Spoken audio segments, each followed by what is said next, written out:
Bonjour tout le monde. Nous allons aborder les études des transistors. Bien sûr, il y a différents types de transistors et principalement, il y a le transistor bipolaire et le transistor MOS. Le transistor bipolaire est absolument connu pour ses caractéristiques très didactiques. On a beaucoup plus de facilité à comprendre comment est-ce qu'on peut mettre un transistor bipolaire dans un circuit et typiquement analogique. Le transistor MOS a des qualifications qui sont très simples quand il s'agit de circuits numériques et un peu plus compliqués que le transistor bipolaire quand il est en circuit analogique. Donc, dans ce cours, on va faire beaucoup plus de focus sur le transistor bipolaire comparé au transistor MOS, mais en même temps, on va quand même regarder le transistor MOS et analyser l'utilisation de ce transistor dans les circuits analogiques aussi. Pour commencer avec le transistor bipolaire, nous allons d'abord l'aborder en analysant la structure du transistor, les symboles que nous utilisons pour présenter ce transistor. Et ensuite, on va passer à ses caractéristiques électriques. Il est très important, c'est une partie absolument très importante de l'analyse de tous les transistors parce que c'est ce qui va nous permettre plus tard de comprendre le vrai effet, dit effet transistor. Et ensuite, il faut modéliser le transistor. Le transistor, il est amené à être utilisé dans un circuit dans lequel il va y avoir des alimentations continues. C'est ce qu'on appelle le modèle DC du transistor, qui va être utilisé dans ce genre de polarisation du transistor et des alimentations continues, des courants continus, des tensions continues. Et nous avons aussi ce qu'on appelle le modèle AC, ou on l'appelle aussi le modèle pour accroissement, ou le modèle petits signaux. C'est lorsqu'il s'agit d'un signal qui varie dans le temps qu'on aimerait bien le superposer à une composante continue, et les deux modèles ensemble vont nous amener à analyser un circuit complet à transistor. Et une fois qu'on a terminé, on a bien compris ce qui se passe avec ces deux modèles et on les a manipulés dans des exercices, nous allons passer à des effets de second ordre avec le transistor bipolaire et on va voir par exemple l'effet de modulation de largeur de la base ou bien on finit à la fin avec le comportement thermique de ce transistor. Donc quand vous regardez ceci, vous allez voir qu'il y a N, P, N. Dans ce cours, nous n'allons pas du tout analyser la physique de semi-conducteurs et analyser ce qui se passe avec la jonction PN. Dans d'autres cours de même nature, vous avez plein de cours qui sont soit dans des domaines de physique, soit dans des domaines d'électronique, où on va expliquer ce que c'est qu'une jonction PN et comment ça se passe à l'intérieur d'une jonction PN et quel est l'effet transistor et comment on le fabrique. Donc l'objectif de ce cours, c'est de rester surtout avec l'utilisation électronique et la mise en circuit des transistors et de faire des circuits surtout analogiques. Donc quand je prends ce symbole que vous voyez ici, il s'agit d'un silicium dans lequel on a créé deux jonctions PN, PN, et on parle d'un transistor NPN. Ça semble comme un sandwich d'un type N, de silicium type N et silicium type N. Au milieu, on a mis le type P. Et nous nous retrouvons avec un émetteur, une base et un collecteur. Et le symbole est ceci. On va comprendre ce que ça signifie. Pourquoi on a appelé ça émetteur, pourquoi on a appelé ça collecteur et pourquoi il y a une base. D'abord, il faut savoir une chose. Donc, si vous prenez le symbole que vous voyez là, c'est une flèche. Cette flèche qui est là, elle indique le sens de passage du courant. Donc, en Suisse, nous utilisons une flèche qui montre par où passe le courant et dans quel sens.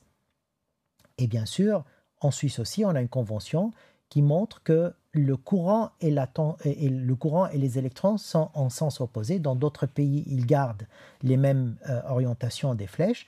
Là, les électrons passent de l'émetteur vers les collecteurs, d'où le nom émetteur. On émet les électrons qui vont être collectés dans le collecteur. Par contre, la flèche ici indique le sens de passage du courant. Le transistor possède deux accès qu'on va voir qui seront utilisés par des charges. Donc c'est la sortie, c'est le collecteur et l'émetteur. Et la base, c'est l'accès qui nous permet de contrôler ce qui va se passer dans le transistor entre la jonction base-émetteur ou éventuellement la jonction base-collecteur. Donc il faut se rappeler, le collecteur et l'émetteur seront utilisés plus tard comme accès de sortie. la jonction base-émetteur ou la tension entre base et émetteur va nous permettre de contrôler ce transistor. Ce même transistor, il peut être construit avec une structure qu'on appelle PNP. C'est-à-dire, si vous prenez la même structure et vous, à la place de mettre une couche N et entre les deux couches N, vous mettez une couche P, vous mettez deux couches P et en sandwich, au milieu, vous mettez une couche N. Et là, vous vous retrouvez avec les mêmes accès, émetteur, base, collecteur. Le symbole ressemble exactement à celui qu'on avait vu avec le NPN et ceci est le PNP. Il y a une différence fondamentale, c'est dans le sens du courant. Regardez ici, là le courant, il sort de l'émetteur, là le courant entre dans l'émetteur et sort par le collecteur. Donc la flèche toujours indique le sens de passage du courant. Donc pareil ici, on va voir un courant qui entre et le collecteur. Sinon, l'utilisation de transistors reste la même. Plus tard, vous verrez, quand on parle de collecteur et d'émetteur, collecteur-émetteur, c'est parce que le transistor, ces deux bornes vont être utilisées à la sortie. Mais il faut savoir une chose, qu'une impédance vue du côté émetteur va être très faible, la résistivité vue sur l'émetteur va être très faible, contrairement à ce qu'on voit comme résistivité du collecteur, de part et d'autre, ça va être très élevé. Donc on a deux accès pour la sortie, et les deux accès se comportent avec des impédances de sortie qui vont être complètement différentes. Et c'est ce qui va nous permettre plus tard de faire des montages de nature complètement différente. Et plus tard, vous verrez, on a besoin d'utiliser les deux transistors parce que si vous verrez des montages de ce style-là, c'est des montages dans lesquels on va relier peut-être les deux émetteurs ensemble et ces deux émetteurs nous permettent de prendre le transistor NPN qui va être connecté au transistor PNP et on va prendre un courant qui va descendre dans ce sens-là. Il sort par l'émetteur et il entre dans l'émetteur de l'un, il sort par le collecteur de l'autre. Donc on parle des montages complémentaires et c'est ce qui va nous permettre de faire les circuits électroniques, que ce soit dans le domaine analogique ou dans le domaine numérique. Ça, c'est la réalité. Ce que vous venez d'avoir avant, c'était simplement une manière d'expliquer qu'il y a un transistor NPN et un transistor PNP et les symboles que vous avez vus, donc les deux symboles, ou plutôt l'implémentation physique du transistor ne représente pas du tout la réalité. Par contre, ça, c'est un schéma d'un transistor de type NPN qui est entièrement intégré et qu'on voit que le transistor lui-même, on va regarder les couches, vous avez ici une couche N, vous avez ici une couche P et vous avez ici une couche N. Mais quand vous regardez les accès au transistor, vous le voyez sur la surface, c'est-à-dire le transistor se réalise selon ce vecteur ou cette flèche bleue. On voit le transistor NPN, mais quand on vient connecter ce transistor au monde extérieur, on voit qu'on vient prendre l'émetteur sur la surface de ces différentes couches réalisées sur un substrat du silicium. Là, vous voyez la base aussi et le collecteur, malgré que la réalisation de transistors se fait là où je suis en train d'encadrer. Donc on voit le NPN. Et si vous regardez encore attentivement, vous allez vous rendre compte que la largeur de la base, quand je passe de la couche émetteur vers la couche collecteur, cette largeur de la base se trouve dans cette petite partie qui est ici. Et cette petite partie-là, ça définit l'épaisseur de la base, un paramètre extrêmement important sur ce qu'on va appeler plus tard le gain en courant, le bêta du transistor. Donc cette base, plus la base est mince, meilleur est le gain en courant d'un transistor. Bien sûr, il y a d'autres choses qui se dégradent avec ceci, mais ce n'est pas le moment d'en parler. L'émetteur et les collecteurs sont différents par la géométrie et le dopage, c'est-à-dire vraiment en termes de géométrie, vous n'avez qu'à l'observer. Regardez l'émetteur comme il est petit, regardez le collecteur comme il est immense, dans lequel on a mis la base, dans lequel on a mis l'émetteur. Ce qui signifie que ce transistor, malgré qu'il nous montre une jonction PN ici, et une autre jonction qu'on voit ici, PN, qui est de ce côté-là, eh bien les deux jonctions ne sont pas du tout symétriques. Et ça va se refléter fortement sur le symbole que vous voyez ici. Donc quand je prends la base et l'émetteur, j'ai une jonction P N. Quand je regarde la base et le collecteur, j'ai aussi une jonction PN. Mais les deux jonctions, géométriquement, ne sont pas les mêmes. Et pareil pour le dopage. Le dopage de l'émetteur est beaucoup plus fort que le dopage du collecteur. Donc physiquement, ce que je voudrais simplement dire, que ce transistor-là est absolument pas symétrique. Si vous voulez utiliser le collecteur à la place de l'émetteur, vous allez avoir un transistor qui va être complètement dégradé et c'est une erreur grave et il faut faire attention. Et les fabricants, quand ils l'encapsulent, ils nous montrent clairement où se trouve l'émetteur et le collecteur. Donc, nous ne pouvons pas le tourner dans un sens ou dans un autre. Il est absolument à respecter les différentes pins ou les différents accès à ce transistor et ils sont fabriqués sur le boîtier du transistor. Je vais prendre le transistor tel qu'il est comme ça et je vais prendre un certain temps pour expliquer ceci. Je vais profiter de ce symbole pour expliquer qu'est-ce qu'on a voulu faire avec un transistor en général. Donc un transistor, quand on le voit, et on voit il y a une jonction base-émetteur et on a un collecteur d'un côté, on voit que j'ai dessiné une tension entre base et émetteur et j'ai montré qu'il y a un courant dans le collecteur. J'aimerais juste vous montrer une chose que vous connaissez très bien. Je vais dessiner une résistance. Avec une résistance, vous avez appris qu'il y a une loi d'Ohm. Cette loi d'Ohm, elle va vous dire que la tension que vous voyez entre ça c'est une tension U, et ça c'est un courant I, et ça c'est une résistance R. On vous a dit, la loi d'Ohm vous dit U est égal R fois I. Donc si je mets mes deux doigts ici, ces deux doigts montrent un vecteur qui est la tension, qui est proportionnel à un vecteur qui est le courant, et entre les deux, il y a une résistivité donnée, et on va voir un lien entre U et I. Donc, tension et courant sont corrélés selon la valeur de la résistance. Je vais venir vers un transistor. On va garder ce schéma dans la tête. Je souhaite créer un composant dans lequel je vais pouvoir contrôler un certain courant, comme je fais ici. Là, je modifie U, I se modifie avec. Donc, j'ai les deux qui sont liés. Là, je veux faire autre chose. Je voudrais poser mes deux doigts là et poser mes deux autres doigts ici et faire une chose en sorte que je commande ici la tension entre base et émetteur et là, indépendamment de ce qui se passe entre le collecteur et l'émetteur, j'aimerais bien que mon courant ne soit pas affecté par ça. Donc, je peux bouger la tension collecteur-émetteur, mais le courant IC est uniquement commandé par VBE. Il n'est pas du tout commandé par la tension à ces bornes, donc pas comme ceci. Donc ça, vous le connaissez, ce genre de symbole. Si je regarde le transistor et puis je voudrais voir quel est le composant que lorsque je regarde une tension à ces bornes, la tension peut bouger sans affecter le courant, vous savez qu'il s'agit de ce qu'on appelle la source du courant. Donc c'est un symbole qu'on a dessiné comme ça, puis on a dit il va y avoir un courant là-dedans. Quand on impose un courant dedans, on peut faire changer cette tension, et cette tension n'affecte pas le courant. Et on a dit c'est une résistance infinie. Eh bien c'est ce qu'on a voulu faire avec le transistor. On a voulu créer une sorte de robinet à courant. Je modifie la quantité VBE et je vais pouvoir contrôler avec ça le courant IC.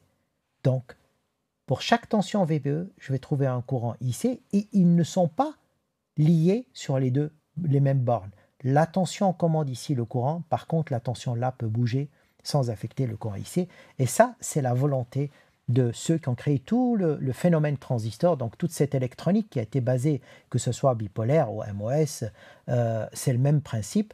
On contrôle un courant par une tension et nous appelons ça la transconductance. Donc nous allons créer un composant dans lequel il y a deux accès et avec ces deux accès, on a une source de courant et qu'on dessine le symbole de cette source de courant qu'on appelle une source de courant commandée. Et cette source de courant, elle va nous fournir un courant qui passe et ce courant-là va dépendre d'une tension où les deux ne sont pas liés. Là, j'ai la tension et là, j'ai le courant et le symbole, le voici. Alors, c'est ce que l'homme a souhaité faire. c'est trouver les trois accès et d'un côté, je commande un courant par une tension et nous allons parler plus tard d'une transconductance. Qu'est-ce que l'homme a réussi à faire?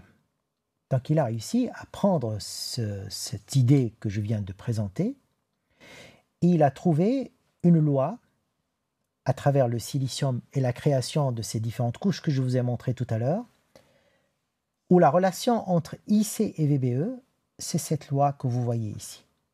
Dans le modèle analytique correspond à un courant qui est exponentiellement proportionnel à la tension VBE. Donc, il va appliquer une tension VBE et il va voir qu'il y a une loi que si vous tracez ça, vous allez voir que tout d'un coup, à partir d'une certaine valeur de VBE, vous allez avoir une augmentation drastique, c'est l'exponentielle, et on le modélise de cette manière. Il y a un paramètre dedans qui est le IS. Le IS, c'est le courant inverse d'un transistor. Le UT, c'est un paramètre qu'on appelle la tension thermodynamique. C'est lié au silicium.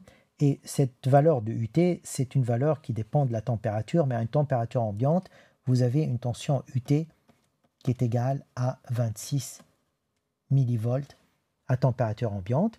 Par contre, ce courant IS, il dépend de la géométrie. Et ça change d'un transistor à l'autre. Est-ce que réellement c'est une loi qu'on va utiliser très souvent? Non, pas pour le transistor bipolaire. Vous verrez pourquoi. Et on va faire un focus très important pourquoi ce genre de modèle analytique sera très très peu utilisé quand on va faire du circuit. Donc, si vous prenez cette loi exponentielle et vous tracez maintenant l'axe ici, au lieu que ça soit linéaire, ici vous le remplacez par une échelle logarithmique, et ben, vous allez voir la chose suivante. Là, on voit la même caractéristique, I c'est égal ISE puissance VBE sur UT moins 1. Lorsqu'on trace avec l'échelle IC qui devient une échelle logarithmique, et nous trouvons qu'il s'agit d'une loi d'une droite, et cette droite-là nous permet très facilement de trouver le courant inverse. Donc vous trouvez cette loi ici. Vous regardez lorsque VBE égale à 0, donc je suis ici. Lorsque VBE est égal à 0, donc vous remplacez ça par 0 et vous allez trouver que le courant IC que vous mesurez dans le transistor va être un courant négatif qui va être égal à moins IS. Donc quand vous regardez à VBE égale à 0 et vous avez un microampèremètre très très précis, vous êtes capable de mesurer ce qui se passe avec le paramètre IS et vous pouvez extraire la valeur de IS. Sinon, si vous tracez cette courbe et vous tracez différents points là-dessus et vous extrapolez ça par la droite qu'on voit ici sur cette échelle-là, l'intersection de cette droite ici vous donne l'ordre de grandeur du courant IS. Et c'est comme ça dans un laboratoire que nous traçons nous extrayons la valeur de IS.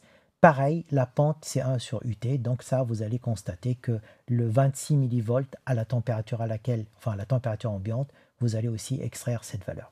Ça c'est simplement pour montrer que comment est-ce qu'on mesure un transistor et qu'on démontre que cette loi-là est une loi qui fit bien, qui colle bien avec le transistor que nous avons regardé ici. J'aimerais bien prendre la même chose et prendre cette loi et montrer qu'on l'approxime très souvent en disant le moins 1 à côté de l'exponentielle, je peux le négliger, donc je peux l'approximer par ceci. Et maintenant, je vais passer à une explication qui va nous aider à modéliser le transistor. Regardez cette courbe et regardez celle-ci. Je pense que ceux qui ont étudié avant la diode, ils ont compris que chaque fois qu'on a un composant exponentiel, une caractéristique exponentielle, nous pouvons le remplacer par quelque chose d'assez brut qui dit que l'exponentielle, là j'ai pratiquement un courant IC est égal à 0 et là j'ai une augmentation drastique du courant en fonction de très très peu de variations de VBE. Et il s'avère que dans du silicium, la tension de jonction, la tension à laquelle nous commençons à avoir le courant qui augmente brusquement, on l'appelle la tension UJ et on parle d'une tension de jonction. Alors pour se simplifier la vie, lorsqu'on va faire un modèle DC de notre transistor, nous allons passer de ce modèle et on va utiliser ce modèle. C'est pour ceci que je disais tout à l'heure, nous n'utilisons pas souvent la loi exponentielle parce qu'on la remplace par une loi qui est linéaire par segment. C'est-à-dire, on va dire que notre transistor va être bloqué pour une tension VBE inférieure à une tension de seuil, qu'on appelle la tension de jonction, qui est de l'ordre, je dis bien de l'ordre de 0,7 volts, et que le courant augmente brusquement, donc il peut tendre vers l'infini lorsque la tension VBE est égale à UJ, donc est égale à cet ordre de grandeur. Faites très attention, ceci est valable uniquement quand on parle de modèle DC, et on va insister fortement là-dessus. Donc je viens de trouver un mot que je vais coller au transistor, et vous allez bien le retenir. On va parler du blocage du transistor. Le transistor bloque quand le courant IC est égal à 0, donc quand je suis ici.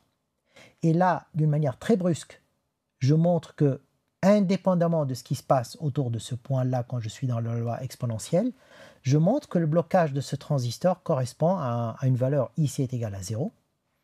Et je dis, là brusquement aussi, au lieu d'appliquer cette loi analytique très précise, je parle d'ici de VBE inférieur à UJ, donc j'ai un courant IC est égal à 0.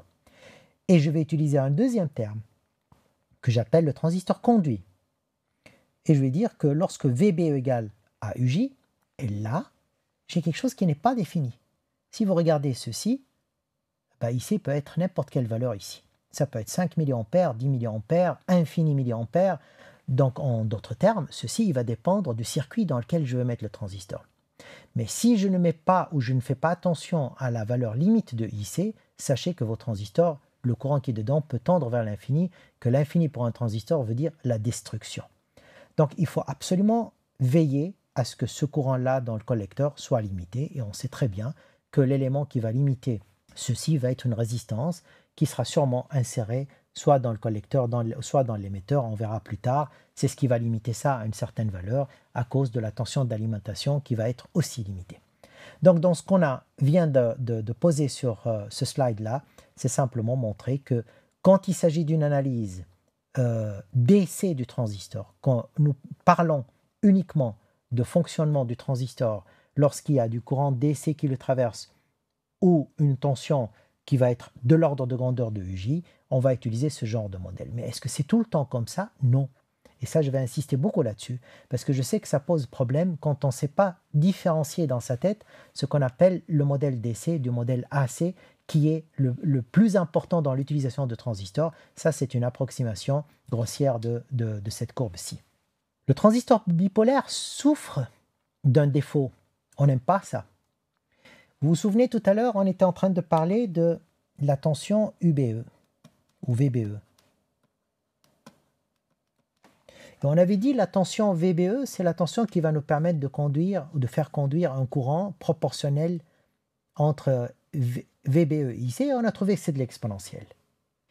Est-ce que cette borne-là va tirer du courant? Est-ce qu'il y a un courant qui va passer dans la base? Malheureusement, oui. C'est ce qui va se passer avec le bipolaire. Ce ne serait pas le cas pour un transistor MOS plus tard. Dans un transistor bipolaire, vous avez une relation linéaire entre IB et IC, donc en première approximation, et c'est la droite que vous voyez ici. Et le paramètre bêta, c'est un paramètre qui est donné par le fabricant de vos transistors. Aussi, c'est vous qui faites des circuits intégrés autour de ça. C'est la géométrie de votre transistor qui va définir le bêta. N'empêche que ce bêta, c'est un paramètre qui va lier linéairement IC et IB, je dis bien de premier ordre, et on va trouver qu'il y a une linéarité entre les deux.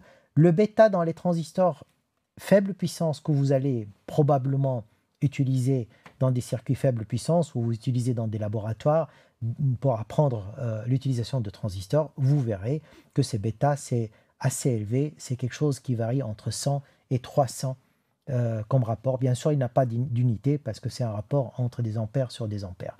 Donc, on vient de constater que chaque fois que IC augmente, il y a IB qui augmente avec, et que les deux sont liés ensemble dans le transistor dans l'absolu.